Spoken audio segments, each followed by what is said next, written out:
What's going on, guys, and welcome back to the channel for another Dragon Ball review, where today we're going to be taking a look at the newly released Demoniacal Fit Fury Awakening. Let's jump right into it.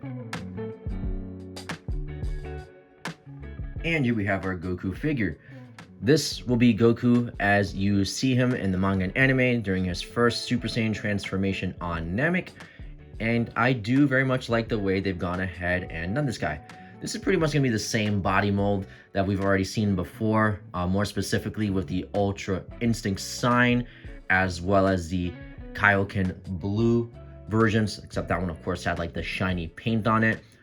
Pretty much the only difference will be with the body and what have you is this belt right here. It's got the flowy sash, battle damage, but I do very much like it. So, jumping into the articulation, you can look upwards very easily, as well as down, side to side head motion, not impeded. Arms can go up right about here, cross over right about there.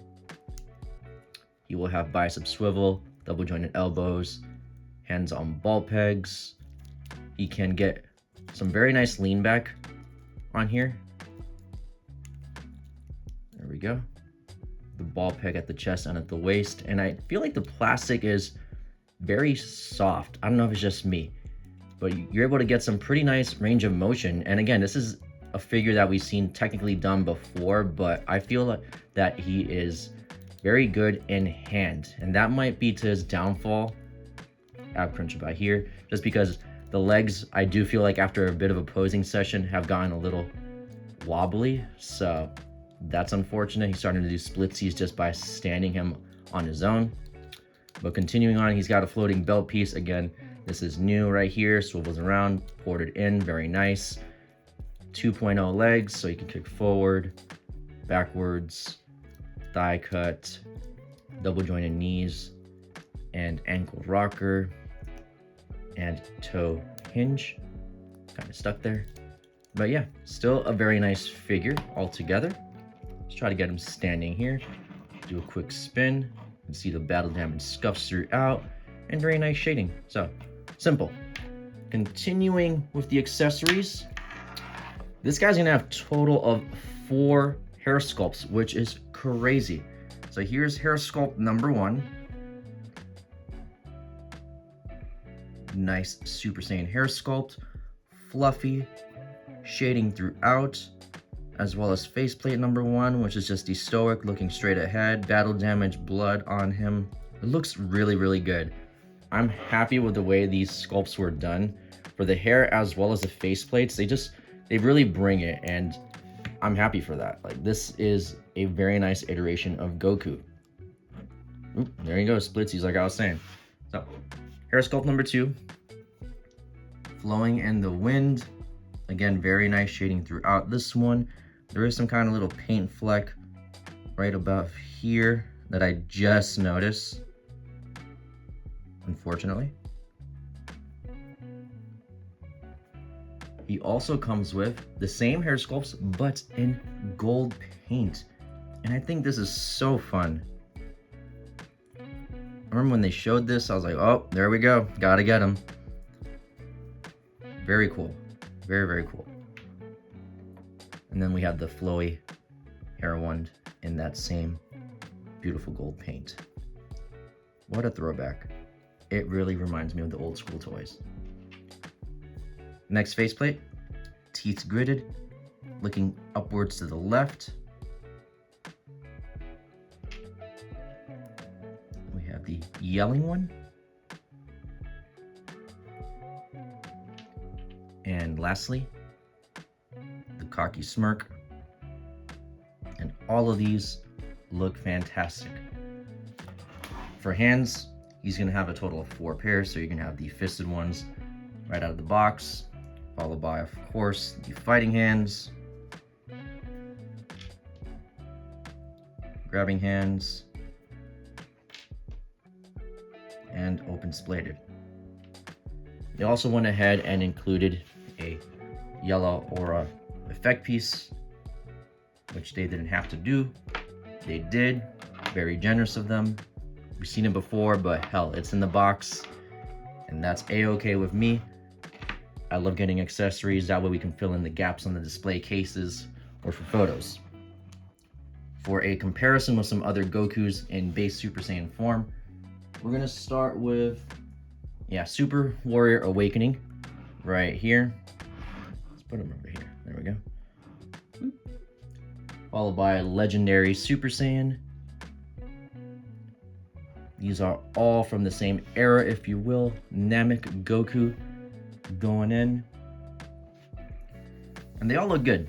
I still think that this is probably my favorite. Like, I like this guy over here, is super bulky, but the short neck peg to head ratio situation, not really a fan of. And honestly, like, the faceplates kind of just like threw me off a little bit, but he's still good. Now, the neck ports and what have you between the this guy and these, you can't easily just port the head onto the bodies. Unfortunately, it's not going to work out.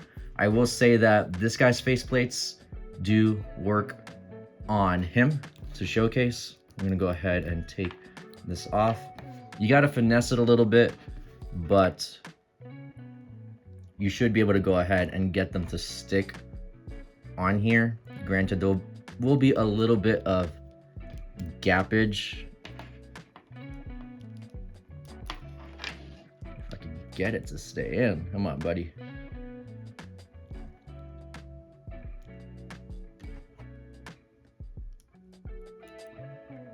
All right, here's an example. So for the most part, it works. Again, a little bit of gappage around like the ears, but you can work it.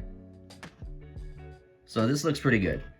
I like these faceplates on that hair sculpt more than the original, if I'm being completely honest. So let's go ahead and put this back on here, back into place. And we're gonna go ahead and bring in two other base Goku forms. So we have the full power Super Saiyan. And lastly, we're gonna have the Tamashii Stores exclusive Z Fighters. And this guy is a translucent hair sculpt and body situation. So for example, like this one, this is gonna be the gold paint. This is straight up just translucent, like plastic throughout, but it is pretty cool. Unfortunately, the faceplates don't line up either or, so you can't really have your fun that way. But if you want to go ahead and pop this head on this body, that works just fine. So with that, let's finish up. So altogether, the Demoniacal Fit Fury Awakening is a pretty solid release. He comes with 4 total hair sculpts, 2 of which are done in that very nice golden paint, which reminds me of the Dragon Ball figures I had as a kid, and that was the main selling point for me, if I'm being honest. He also has 4 total faceplates, very nicely done, clean paint apps, and it's got that blood battle damage on him, which really just adds to the figure as well. And he's got an aura effect piece, which we've seen before, but hey, they included that in the package, so you're getting a lot of accessories for what you're paying for. I think I paid about $65 for this guy after shipping and tax, so pretty good. At the time of recording, Tamashii Nations also showcased that they're going to be releasing their own version of this Goku in a 3.0 mold. They haven't shown what he comes with, but he'll be releasing in a couple months, so I'm excited to see what he's got to offer, and I'm probably going to get that guy as well. So if you do have any questions, please feel free to leave a comment down below. If you found this video informative, please consider subscribing, and I'll catch you guys next time. Take care.